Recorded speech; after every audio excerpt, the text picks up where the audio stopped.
Hello বন্ধুরা, নমস্কার সবাইকে। কেমন আছেন সবাই? আজকে দেখতেই পাচ্ছেন প্রচুর বৃষ্টি হচ্ছে, আর এই সময় বাড়ির সবার খেতে ইচ্ছে করছে খিচুড়ি। খিচুড়ি, বেগুন ভাজি। বৃষ্টি হলে আসলে সবারই ইচ্ছে করে, তা চলছে খিচুড়ি রান্নার আয়োজন। এখানে দেখতেই পাচ্ছেন আমি সব ধরনের শুকনো মশলা নিয়ে নিয়েছি। কাঁচামরিচ, শুকনো মরিচ, তেজপাতা, তারপর ধনে পাতা, আদা, তারপর পাঁচফোড়ন। আমি এখানে নিয়ে নিয়েছি কিছু মুগ ডাল, তারপর নিয়ে নিয়েছি কিছু বুটের ডাল। এগুলো হচ্ছে আমার খিচুড়ি রান্নার মূল ইনগ্রেডিয়েন্টস। তারপর নিয়ে নিয়েছি এক এক কাপের মতো পোলাওর চাল, আর হচ্ছে হাফ কাপ আতপ চাল। আমি ডালগুলো ধুয়ে চুলায় বসিয়ে দিব। একটা সময় মনে হতো কি আমার দ্বারা কোনো কিছুই সম্ভব না, যেহেতু সারা জীবন শহরে থেকেছি, ওখানে থেকে বড় হয়েছি, কিভাবে সব করব। কিন্তু আমার শাশুড়ি মা, শ্বশুর, ননদ সবাই আমাকে খুব হেল্প করে যে এখানে এসে আমি মাটির চুলায় রান্না করতে পারবো কি না। এখন ঈশ্বরের কৃপায় এবং মা বাবার আশীর্বাদে আমি সবই পারি। আমি মাটির চুলায় রান্না করতে পারি, সব ধরনের রান্নাই পারি। অনেক সময় হয় কি বৃষ্টির দিন হলে চুলা জ্বলে না, তখন মা আমাকে হেল্প করে। হ্যাঁ, আমাদের বাড়িতে গ্যাস আসছে, আমরা গ্যাসেও রান্না করি, কিন্তু ম্যাক্সিমাম সময় আমাদের মাটির চুলায় রান্না করা হয়। তো সেই সুবাদে মা আমাকে প্রায় সময় চুলা জ্বালিয়ে দেয়। এখানে দেখতে পাচ্ছেন ভাজির বেগুনগুলো আমি কেটে নিয়েছি। কেটে লবণ হলুদ দিয়ে আমি মেখে রাখবো কিছুক্ষণ। লবণ হলুদ দিয়ে বেগুন মেখে রাখলে বেগুন ভাজিতে তেল নাকি কম লাগে, এটা একটা টিপস বলতে পারেন। আমি এখানে সব ধরনের কেটে রাখা সবজি দিয়ে দিয়েছি ডালে, যেহেতু ডাল ফুটে এসছে, মানে ছিটে গিয়েছে ডাল। তো ডাল ছিটে আসার পর আমি সবজি দিয়ে দিয়েছি। আর এর মধ্যে আরেকটা কথা বলতে ভুলে গেছি, আমি এখানে কিছু লবণ অ্যাড করে দিয়েছিলাম যাতে তাড়াতাড়ি ডালটা ছিটে যায়। দেখুন বন্ধুরা, আজকের এই সবজিটা মূলত হচ্ছে আমার শ্বশুরমশাইয়ের আবদার, সব ধরনের সবজি দিয়ে খিচুড়ি যেন রান্না করা হয়। এই খিচুড়ির মূল উপাদানই কিন্তু সবজি। আমাদের গাছের সবজি, মিষ্টি কুমড়া গাছের, ঝিঙে গাছের, পাবদা গাছের, মানে পেঁপে। আমার শ্বশুর বাড়িতে পেঁপেকে পাবদা বলা হয়। দেখুন এখানে লবণের পরিমাণটা কম হওয়াতে আমি আবার একটু দিয়ে দিয়েছি। এখানে দেখতে পাচ্ছেন হলুদ গুঁড়ো দিয়ে দিয়েছি। এখন এটা ভালো করে ফুটে আসলে, আরেকটা কথা বলতে ভুলে গিয়েছি, এর মধ্যে আমি চালটাও দিয়ে দিয়েছি, ওই ক্লিপটা আমার নেওয়া হয়নি। এখন এটা ভালো করে হয়ে আসলে আমরা এরপর এটাকে বাগার দিব। বাগার বলতে সম্বাস বা তেল দিব বলা হয়, যেটা আমার বাবার বাড়িতে বলে যে তেল দিব, খিচুড়ি তেলে দিব। শ্বশুর বাড়িতে বলা হয় সম্বাস দিব।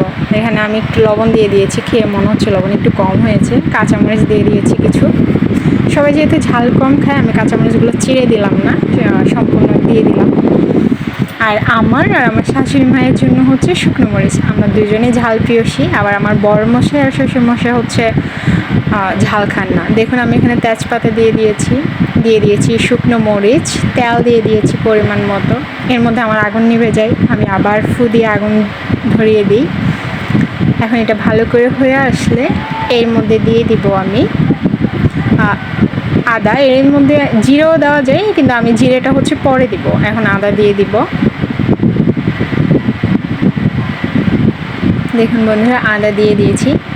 মাটির চুলায় রান্না করলে মজা, রান্নাটা তাড়াতাড়ি হয়ে যায়। আর আরেকটা সমস্যা হচ্ছে কি আগুনের তাপটা সম্পূর্ণ গায়ে এসে লাগে। দেখুন আমি ধনেপাতা দিয়ে দিয়েছি, কিন্তু খিচুড়িতে সরাসরি। খিচুড়িতে আমি আরেকটা জিনিস দিয়ে দিব সরাসরি, সেটা হচ্ছে জিরেটা। আমি অন্যান্য সময় কী করি, জিরেটা হচ্ছে তেলে দিয়ে তারপর দিই। এর মধ্যে হচ্ছে তেলে আমার পাঁচফোড়ন দেওয়া শেষ। যেহেতু আমি একা ভিডিও করি, একাই রান্না করি, আমার ভিডিও করে দেওয়ার মতো কেউ নেই, সেক্ষেত্রে আমি হচ্ছে খিচুড়িতে আমি কি এটা তেলটা দিয়ে দিয়েছি, বাগার দিয়ে দিয়েছি, কিন্তু আমি এটা ক্লিপটা নিতে পারি না, এক হাতে আসলে সম্ভব না। এই জন্য দেখুন আমি জিরেটা এখানে তেলে না দিয়ে সরাসরি দিয়ে দিয়েছি। এখন তো এই জিনিসটা আমি সরাসরি বসিয়ে দিয়েছি আবার চুলোতে খিচুড়িটা। এখন হচ্ছে আমি বেগুনগুলো ভেজে নিব এক এক করে। বেগুন ভাজার জন্য আমি কড়াই বসিয়ে দিয়েছি। এখন বেগুন ভাজবো সরিষার তেল দিয়ে, অনেক মজা লাগে সরিষার তেলের বেগুন ভাজা, অসাধারণ একটা ফ্লেভার আসে। আমি দেখছি তেলটা গরম হয়েছে কিনা। সম্পূর্ণ গরম হয়ে গেছে। এখন এক এক করে বেগুন দিয়ে দিব। বেগুন ভাজা, খিচুড়ি, বৃষ্টি সব মিলে মিশে একাকার। আসলে যারা এই স্বাদ নিয়েছে তারাই বলতে পারে একমাত্র এই জিনিসটা কি। এক এক করে আমি সবগুলো বেগুন দিয়ে ঢেকে দিব। ঢেকে দেওয়ার কারণ হচ্ছে আমার বেগুনগুলো যেন তাড়াতাড়ি নরম হয়ে যায় এবং তাড়াতাড়ি ভাজা হয়ে যায়। যেহেতু অনেক রাত হয়ে গেছিলো, আমি খিচুড়ি বসিয়েছি দিনে, যেহেতু মাটির চুলায় রান্না করব। মা হেল্প করতেছিল, কিন্তু মাকে বলছি মা আজকে আপনি পুজোটা দিয়ে দেন, আমি এদিকটা দেখছি। পরে মা চলে গেছিলো পুজো দিতে। দেখুন আমার বেগুন ভাজি শেষ।